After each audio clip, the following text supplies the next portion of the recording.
Hey everybody, welcome back to Nurse Strong. I'm Alicia. And I'm Nikki. And today we're going to teach y'all how to hustle smart. Not hard, but smart.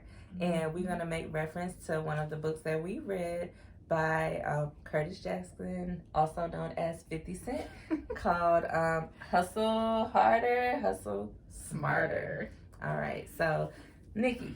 Yes. What did you think about the book? I love the book, honestly. It wasn't what I thought it was going to be, but it turned out to be really good. And it made me look at him in like a totally different manner. Like I just thought he was somebody who was just trolling all the time and was just mean. But there's like a method to his madness. And there were a lot of good tips that I did get out of there. So I thought it was good. Did you read the book in his voice? I did, actually. I did too. I heard his voice in every single thing, and that made me laugh sometimes, and then sometimes I'm like, really? Right. Because I can hear him saying it, and I'm like, dude, like, you know, he like to pump himself up. Yes. But I enjoyed the book too. Like, no matter what he does on the media or social media, whatever, you cannot deny that this man is a businessman, that he has kept himself relevant outside of rapping, outside of, you know, he's evolved from the streets to what he's doing now, and you can't deny that. So I thought the book was very informative and worth the read. Yes. So what was your favorite takeaways from the book? So my first one was the be fearless, run towards your fears, because that's something that even doing this, like I had to do, like making myself talk to people or getting in front of the camera and just saying, okay, I'm gonna do this. I'm not gonna let fear hold me back from doing something that can, you know, potentially turn into something great because I'm scared. So just had to use that to motivate myself. That was a good one. Okay. Let me tell them all? Okay. So then my second one was learn from your elves. Don't complain about it. Learn from it. Okay. So that's usually me. Like, yeah, you know, we don't win them all. So some of the losses will happen. So rather than complain about it, I'll go back and revisit like, okay, well, what did I do to make me, you know, take this L? Like, and then just revisit it. And then so that way I can learn from it. And then next time implement, you know, the new strategy that I learned. So that way, you know, it's not just a me griping about it and not really doing anything about it. And then build a strong crew. You're only as strong as the weakest person on your team. So I feel like we are already doing this, like, because we are, I think, a good team and like very strong, smart, independent women. But like going forward, like we know, like when we do grow our team, that we have standards that we want to be met. Because like it says, like we can't have a weak link on the team because then, you know, that can bring us down. So those are my top three that I felt that I'm already doing. Now the one that I want to implement is know your value. So I know kind of like what my value is and all that stuff and my ability, but it's kind of like what he said. Look at the long-term benefit of what my worth is for something instead of just looking at the short-term gain of what I can do. And then he also said, you know, don't rush into stuff, like analyze it, no matter, you know, even if it does take a while, analyze it, make sure that it's the right thing for me and if it's the right time. But at the same time, he's also saying just do ish, which he said the other word.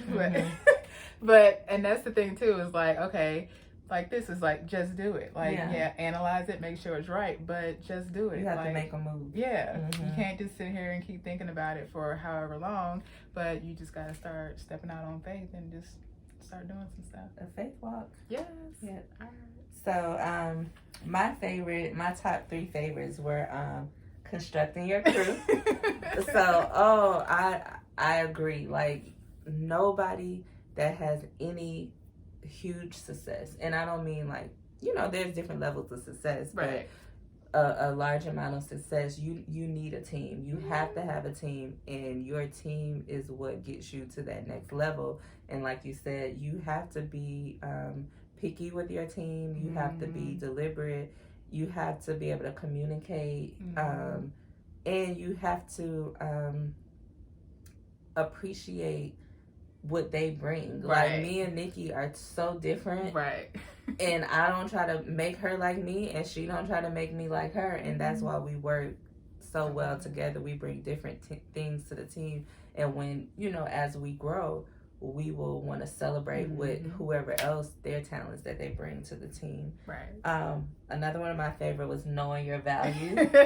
And so it's true, I think he did say a quote by Beyonce, and it says something like, the world will treat you how you treat you, basically. So you are the example of how you need to be treated and viewed and respected in the world. So when you do it for yourself, you know that for yourself. The universe can't do anything but fall in line. And that's what y'all need to do. Make people fall in line. Makes sense. And then my favorite one was evolve or die. I just love evolution. I think the best compliment somebody can give me is like, dang, you changed. Not that you change who you are, right. but you constantly evolving. You're changing. You rolling with the times, or you're doing what's best for your life right now. You're making goals and you're accomplishing them, and sometimes those goals means for a higher level you, and that is okay. If you want something bigger and greater, you have to dig deep sometimes in yourself. Fix yourself, like look in the mirror, evolve or die, which it sounds dramatic, but it's true. It's true. Dying to me is staying the same. Right. Having a mediocre life. I'm dead. Right. It's not what I want. Right. The world is moving on. So I actually picked two that I thought was interesting and that I'm working on just learning and doing more. And it was If We Can't Be Friends. So he basically said that well, he talked about his relationship with Oprah and how Oprah, he didn't like Oprah because he felt like Oprah didn't like him. And he said that he would rather them have been friends, but if he can't be friends with somebody, then he would prefer to be an enemy. He doesn't want to be nothing, because at least if you're an enemy, you're in competition. You got a seat at the table. You're a part of the conversation. People are talking about you. You're still relevant. So he kind of talked about how he said people think he trolls and bullies online, but he said he's really a sweet guy. He tries to be your friend. But if you don't want to be my friend, then let's be enemies. So I can at least, he was saying that competition is healthy. And so I'm competitive, but I'm more competitive with myself. So I hadn't really, I could see his angle. And, I guess in business. It's making them want to level up too. Yeah. So it's kind of like, let's say Nike and Reebok. Like, they're both in a conversation because they're both two different, they're both in competition. And so I guess it's better to be competing, because I think something else he said was, you're only as good as your greatest competition, or something like that. Yeah. So if I'm competing with somebody great, then I'm at least going to make myself better to be at least just as good to be in a competition with them. So those are something I've been trying to tweak and work on. And then power of perception. Yes. Controlling the perception. So, I think we talked about branding yourself before. And, basically he's talked about how you just need to decide, who do you want people to think you are, and not necessarily being fake, which I had a huge problem with. And I'm learning, because I was always like, whatever, I am who I am, wherever I'm at, this is how I'm gonna be. But I had to realize how certain people were perceiving that, and it's okay for me to be me, but I also need to let other qualities shine in different arenas. And so he was saying, I think I liked how he said, to my grandma, his nickname was Boo Boo. So he was like, I'm always Boo Boo to my grandma. I was out there slinging drugs and doing this and doing that, but I'm not going to bring that person to my grandma. Both of those are me. But I had to, you have to know your audience and what you're doing and your long-term goal, and decide who are you going to, what is the perception you're going to allow people to see. So it was some really great business tips. I've actually been going back, reading things in a book.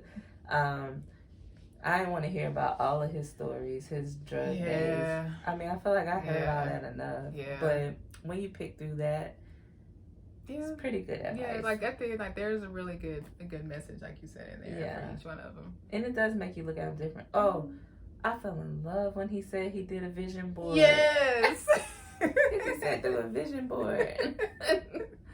So, no, I thought it was a good book, worth the read. Like I said, you got to pick through all the stories that we probably already heard on all his albums. Yes. We know he got shot. We know him and his son fight. Right. But as far as the business tips and, you know, working with people, it was some great things in there.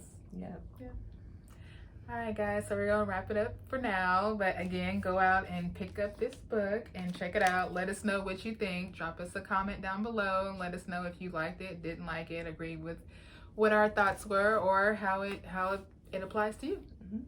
All right. Don't forget, you can also follow us on Instagram at Live Nurse Strong, Twitter at Live Nurse Strong, or email us livenursestrong@gmail.com. Bye. Thank you.